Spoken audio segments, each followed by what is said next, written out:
Assalamualaikum warahmatullahi wabarakatuh buat teman-teman semuanya.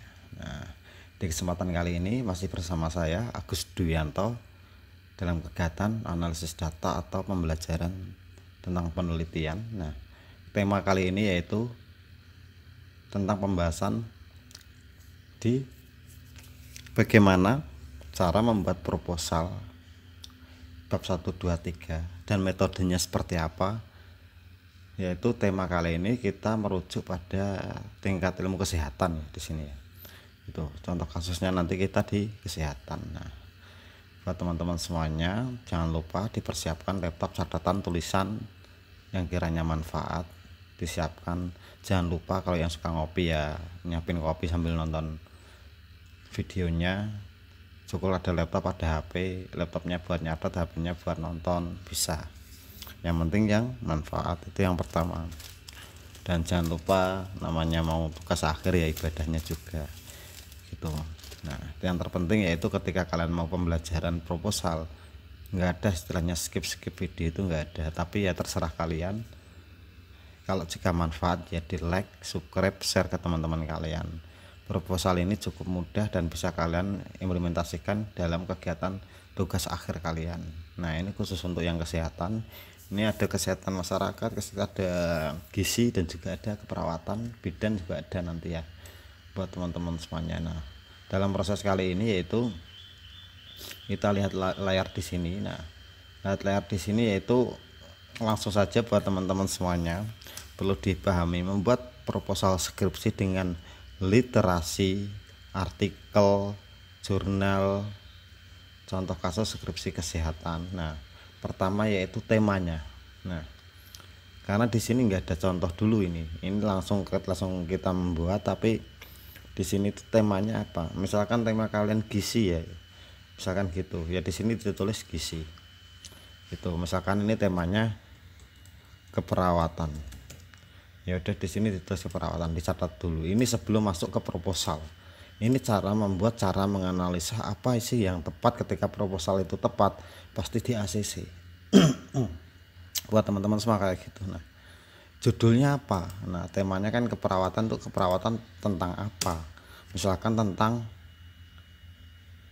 anak atau tentang ibu atau tentang penyakit apalah namanya itu, kayak gitu kan. Itu kalian tulis di sini. Nah, judulnya apa gitu loh. Judulnya kalian bisa referensi kemana aja sesuai dengan tema kalian. Penyakitnya apa itu langsung kita merujuk pada judul. Nah, judul itu nanti ada penambahan judul. Nah, misalkan penambahan judul itu apa? Misalkan judulnya tentang ini ya, nanti saya buatkan ini analisis lingkungan lahan, bukan ini masyarakat, pengetahuan sikap dan pendidikan ibu dengan kejadian ISPA. Nah, pada balita di puskesmas, ini kan umumnya.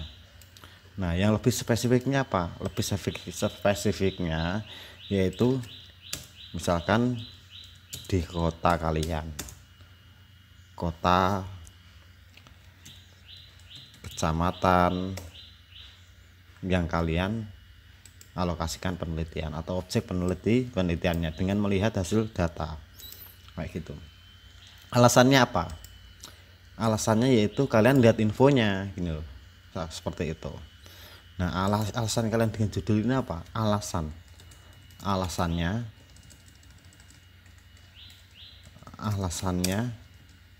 yaitu kalian melihat data penyakit, data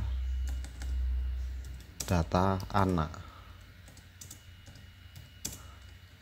data gizi, semuanya lah.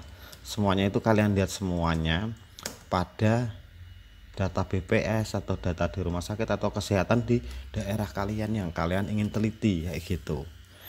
Wah, semakin banyak bukan semakin menurun. Alasannya apa? Nah, kalian baru melakukan penelitian. Jadi kalau kalian ditanya nantinya tahu gitu loh. Tahunya seperti apa itu. Loh, Mbak, kenapa kok Anda ngambil judul ini? Nah, menurut data yang saya dapat, Bu, misalkan 2010 data penyakit 5.000 apa itu 10.000 pasien ya, 10.000 pasien. Nah, 2020 data penyakit 25.000. Nah, ini kan berarti kan ini hasil data misalkan dari BPS, Badan Penelitian Kesehatan itu loh, ada kan. Nah, di BPS ada tentang kependudukan ada. Nah, penyakitnya apa aja itu kan di data kesehatan juga ada. Kayak gitu, kalian lihat di penyakitnya sesuai objek, penyakit apa kayak gitu, penyakit kejadian ISPA kayak gitu. Tentang pembahasannya yaitu ISPA, itu objeknya yang pertama. Kayak gitu. Nah, dari sini kalian tahu kan, dari sini tuh kalian berarti ada peningkatan. Nah, alasannya apa? Kalian teliti di sini kayak gitu. Nah, itu di kota mana? Nah, di sini ditulis studi kasus itu kalian meneliti ya, bukan studi empiris. Kalau empiris itu data dari itu diambil gitu, data matang. Kalau ini kan data nanti kita yaitu datanya yaitu pakai studi kasus di kota titik-titik. Nah, kenapa di kota titik ini berarti apa? Berarti ini kuantitatif primer, yaitu primer itu kita mencari data sendiri, yaitu dengan melakukan misalkan di sini ini data primer sama dengan mencari data sendiri dengan sebar kuesioner. Nah, objek penelitian sama dengan lokasi kalian, lokasi kota. Nah, yang diteliti, yang teliti tentang ISPA pada siapa. Nah, yang ini yang nanti jadi sampel di bab 3-nya kayak gitu. Itu jelas semua sebenarnya kayak gini tuh. Ini kalian harus ngeresum dulu, kalau nggak ngeresum nggak bisa gitu loh, nggak ngarang kayak apa ya, nggak ada. Nah, setelah itu, setelah ini kalian sudah dapat misalkan di sini ya, misalkan di sini. Nah, bentar. Nah, misalkan di sini judulnya keperawatan, judulnya tentang ISPA kan ya kan, tentang ISPA. Nah, hasil resum itu mengatakan apa? Kalian di sini. Nah, kalian membuat tabel resum dulu guys. Nah, ini kalian membuat tabel resum. Misalkan jurnal utama itu seperti acuan, misalkan ini ya. Ini hasilnya, ini jurnal utama. Jurnal utama nanti kamu akan meneliti dengan jurnal yang sama. Maksudnya meneliti itu penelitianmu dengan sama dengan ini. Hanya saja yang jadi perbedaan apa? Harus ada yang menjadi pembeda gitu loh. Yang menjadi pembeda bahwa ini dilakukan di Puskesmas 7 Ulu Kota Palembang. Nah, itu ada hasil apa sih di sini? Nah, kayak gitu. Nah, ini misalkan ini yang Akper Kesdam ya. Ini Febrianti ya ini. Oke. Nah, misalkan ini jurnalnya Febrianti. Oke. Arli Febrianti. Oke. Nah, bentar. Nah, di sini yaitu kita tulis di sini Arli Febri. Nah, Febrianti tahun 2020. Nah, di sini judulnya apa? Tentang ISPA lah ya. Tentang ISPA yang lengkap aja kalian, lengkap. Variabelnya apa? Kalian cari di sini variabelnya. Itu cara ngeresumnya guys. Ngeresum itu kayak gitu. Dosen kamu kasih itu pasti mau ACC. Gitu. Nah, tentang apa? Konlek, attitude, education dan gen ISPA. ISPA ini variabel dependennya. Ini variabel dependennya. Kalian lihatnya dari mana? Ini keywordnya memang udah ada kodenya kayak gini, berarti ini kata kunci gitu buat teman-teman semua. Jurnal itu ada ini pengetahuan, sikap dan ISPA. Nah, kayak gini yaitu pengetahuan terhadap ISPA, sikap terhadap ISPA. Nah, di sini kalian lihatnya di sini di simpulan itu ada kesimpulan. Nah, berdasarkan hasil penelitian maka didapat simpulan sebagai berikut. Ada hubungan yang signifikan antara pengetahuan. Nah, berarti kita copy ayat pengetahuan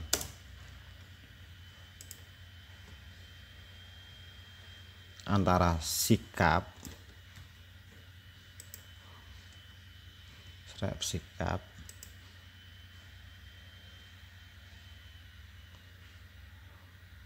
pendidikan. Nah, ini yang jadi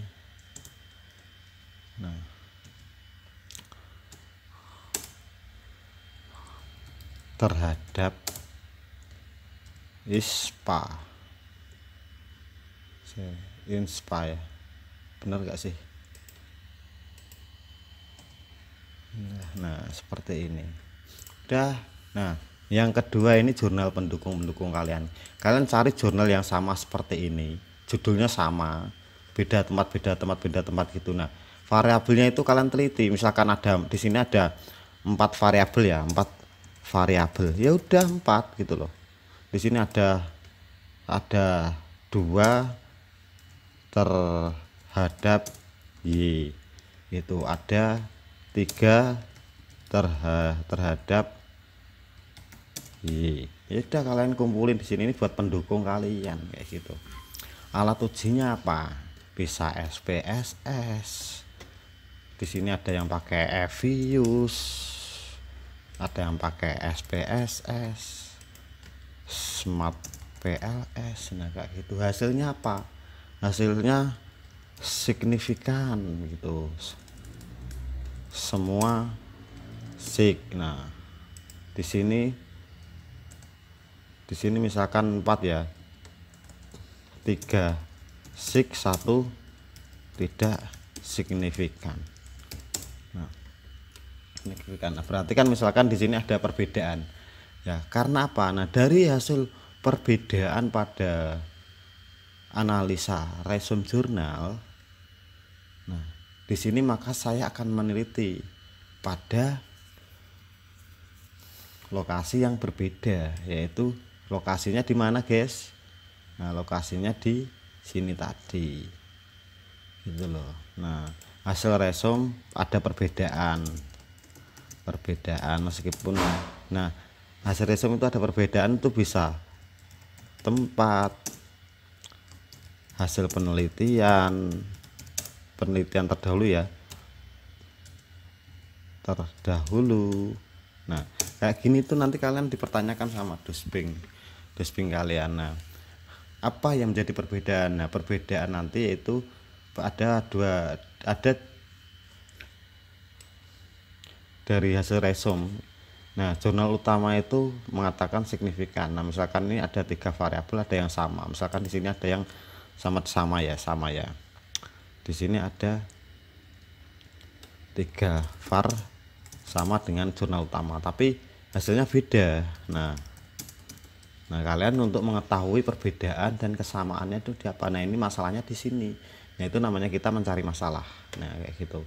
Teori penelitian. Nah ini kalian catat dulu teori penelitiannya. Teori penelitiannya itu seperti apa? Nah teori penelitian itu di sini menggunakan data kuesioner gitu loh. Penelitian terdahulu dan tahun ini kan hasil dari resume kalian, hasil resume 1 2 3 4 5. Nah ya artikel utama yaitu nomor 1. Nah tapi kalian harus pahami di sini itu ya, tahun yang tertua itu didahulukan kalau bisa. Nah termuda di bawah itu kalau bisa kayak gitu, menghormati guys tuh. Nah maka jadilah yaitu step resume ini. Nah ini kan sudah nyampe step menganalisa, ini penting. Ini menganalisa ini kalian harus tahu, ini sangat penting. Nah kayak gini. Nah, baru nanti judul kalian ajukan gitu loh, pengajuan judul. Nah di sini perbedaan pada hasil penelitian apa perbedaan pada hasil resume ya guys. Ini perbedaan pada hasil resume kalian. Nah kayak gitu. Nah ini perbedaan pada hasil resume kalian. Nah, ini perbedaan pada hasil resume kalian kayak gitu.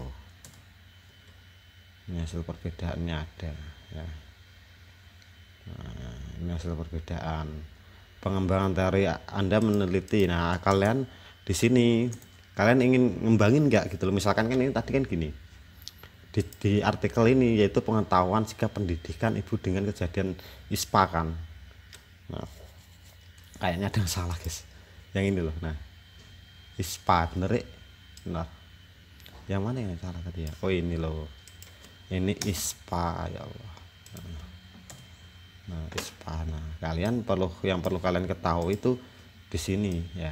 Ini kalian hasilnya itu kalian harus benar-benar tahu. Nah ini hasilnya apa, misalkan hasil signifikan semua. Nah hasil signifikan berarti kan terjadi perbedaan di sini, ada yang signifikan, ada yang tidak. Nah, makanya kalian meneliti yang menjadi perbedaan penelitian kalian apa yang baru pada tahunnya 2021 dan baru pada objek penelitiannya berbeda seperti itu pasti di ACC gitu loh. Nah pengembangan penelitiannya apa, pengembangan penelitian ya tadi nih misalkan pengetahuan sikap dan pendidikan, ini kalian tambah apa lagi, pendidikan dan mental atau apa itu namanya, tentang olahraga atau tentang apalah ibu dengan kejadian ISPA pada balita. Nah ini yang menjadi rujukan ini. Nah ini pakainya metode apa, metode primer. Nah misalkan di sini objek penelitian yaitu lokasi ya, lokasi tempat. Nah hasil alat uji atau resom, hasil alat uji atau resom itu setelahnya itu kalian itu di sini malah aku tulis kalian. Nah hasil alat uji atau resom terjadi perbedaan juga, terjadi perbedaan dengan menggunakan kuesioner. Nah kuesioner kan memang berbeda-beda hasilnya ya teman-teman. Nah di sini udah, nanti kalian ajukan aja ini kayak gitu. Itu caranya ya, apapun judulnya sebenarnya gitu loh. Pengembangan teori Anda meneliti ya menambahkan